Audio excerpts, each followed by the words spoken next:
18 de abril de 1955, Princeton, Nueva Jersey, en una sala fría del hospital, iluminada por una única lámpara quirúrgica, el cuerpo de Albert Einstein descansa sobre la mesa de autopsias. Afuera, el mundo aún no sabe que el científico más influyente del siglo XX ha muerto. Dentro de la sala solo hay un hombre, Thomas Stoltz Harvey, el patólogo de guardia. Su trabajo es rutinario, clínico, preciso. Pero esa mañana, mientras examina el cuerpo, toma una decisión que nadie esperaba. Sin permiso de la familia, sin autorización oficial, sin testigos. Harvey abre el cráneo y extrae el cerebro de Einstein.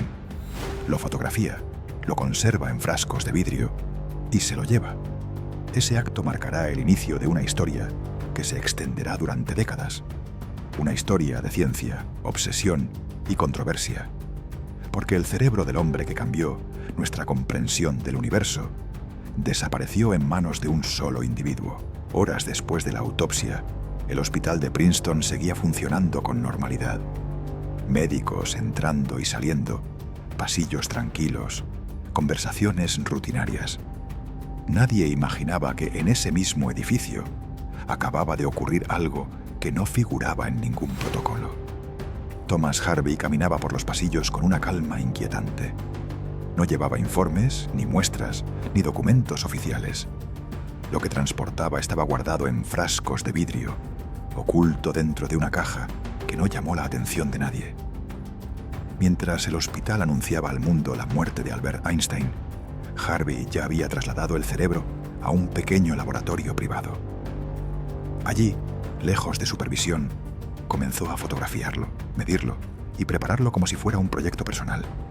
Lo más extraño es que nadie preguntó nada. Nadie revisó el procedimiento. Nadie sospechó que el órgano más valioso del científico más famoso del siglo XX ya no estaba donde debía. Harvey, por su parte, empezó a construir su propia narrativa. A quien le preguntaba, pocos, muy pocos, les decía que lo hacía por el bien de la ciencia, que el cerebro de Einstein debía estudiarse, que era su responsabilidad preservarlo, pero había un detalle que no podía ocultar para siempre. No tenía permiso de la familia. La noticia de la muerte de Albert Einstein se extendió por todo el país en cuestión de horas.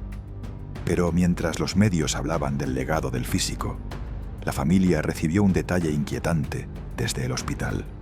Algo no cuadraba en el informe de la autopsia.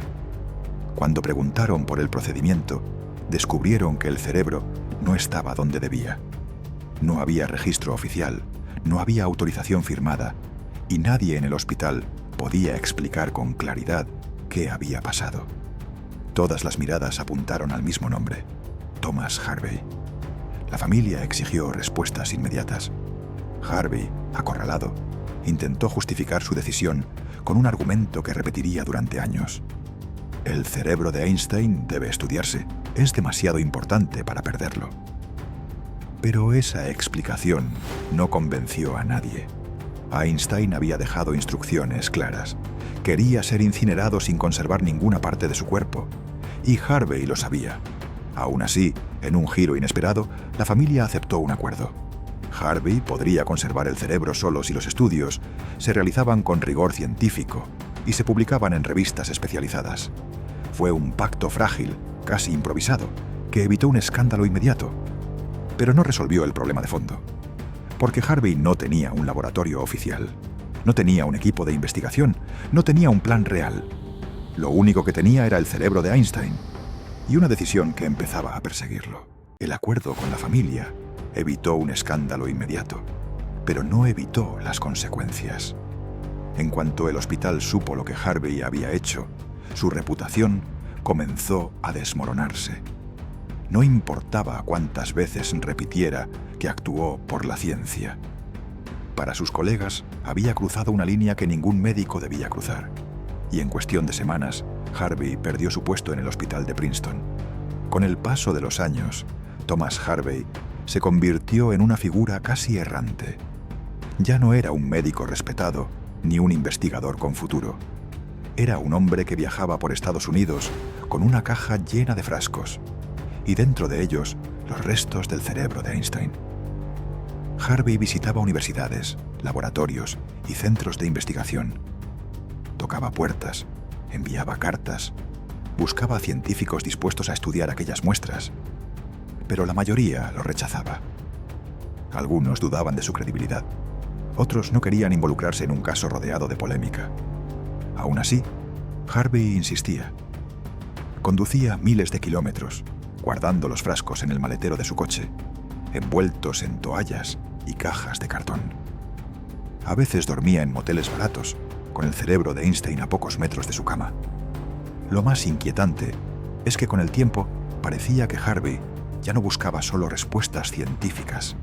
Había algo más profundo, casi obsesivo, en su relación con aquel órgano, como si conservarlo fuera su única forma de justificar la decisión que tomó aquella mañana de 1955.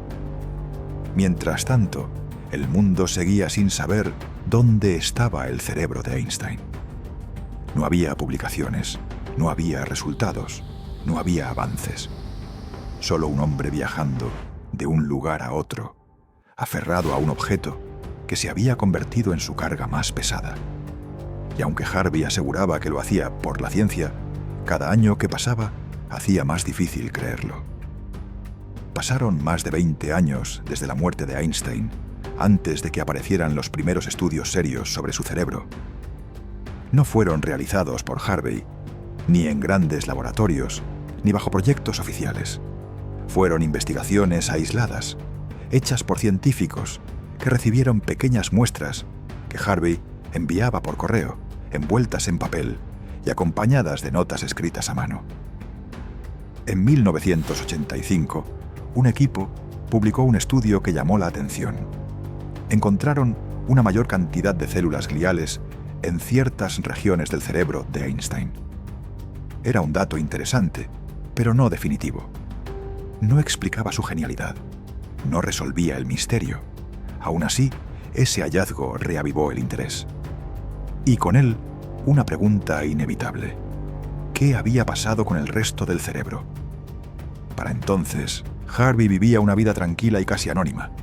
Trabajaba en empleos modestos, lejos de la medicina, pero seguía guardando los frascos como si fueran parte de él. En los años 90, un periodista lo localizó y lo convenció de hacer algo que nadie esperaba: regresar el cerebro de Einstein a Princeton, el lugar del que nunca debió salir. Harvey aceptó. Condujo hasta Nueva Jersey, con los frascos envueltos en una caja de cartón, y entregó lo que quedaba del cerebro al Centro Médico Universitario de Princeton. Después de décadas de viajes, mudanzas y secretos, el órgano más famoso de la historia volvía por fin a casa. Pero la pregunta que había acompañado toda esta historia seguía sin respuesta. ¿Lo hizo realmente por la ciencia o por algo que ni él mismo podía explicar? El cerebro de Einstein volvió finalmente a Princeton, pero las preguntas que rodearon su viaje nunca encontraron una respuesta definitiva. Harvey murió en 2007, sin fama, sin reconocimiento y sin haber publicado un solo estudio propio sobre el cerebro que guardó durante casi medio siglo. Hoy, algunas partes del cerebro de Einstein se conservan en museos y laboratorios. Otras se perdieron para siempre. Pero la historia que comenzó en una sala de autopsias en 1955 sigue generando la misma pregunta. ¿Qué impulsa a una persona a desafiar la ética, la ciencia y la voluntad de una familia por un órgano que nunca le perteneció? Quizás la respuesta no esté en el cerebro de Einstein, sino en el de Thomas Harvey. Si este relato te ha gustado, únete a los próximos suscribiéndote y dejando tu like. Tu compañía hace que cada historia cobre vida. Un fuerte abrazo y nos vemos en el siguiente capítulo.